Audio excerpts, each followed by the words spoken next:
Sydänravintolaan! Kaikki ravintolan tuotot niin menevät hyvän tekeväisyyteen, että nyt kannattaa hyvällä omalla tunnolla syödä. Tervetuloa! Tämähän on vähän niinku meillä siis tällainen niinku meny, että täällä Possulla siis aloitetaan, sitten tosta kanavartait pääruuaksi. Sehän on sitten, juuri näin. Sitten tossa on vielä jälkkäri löyty tosta keskeltä, Joo. Possu vielä. Tää oli. Onko se kanavartaat grillattu? Missä? Tossa meillä Onks teillä? Okei, niin just nää kaasun vedetty. Grillaillaan koko ajan, joo. Alright. Vitosen päälle on systeemi. Kyllä, otetaan molemmat. Näin ole hyvä ja tosta voi ottaa vähän se kastikkeet siihen maltaan. Kiva kun on vähän tuoretta yrttiä siinä. Tää haukuu viimeisen päälle jo.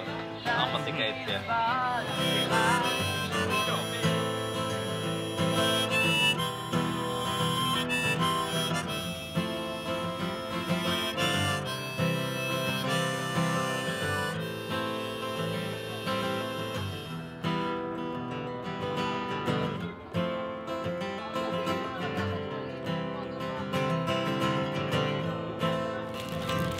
Kiitoksia, se oli paras ravintolapäivä. Oliko? Mahtavaa! Koskaan. Onpas Vuosi. kiva kuulla. Kiva juttu. Loistavaa. Kiitos. Saisiko tuo kirjallisena vielä?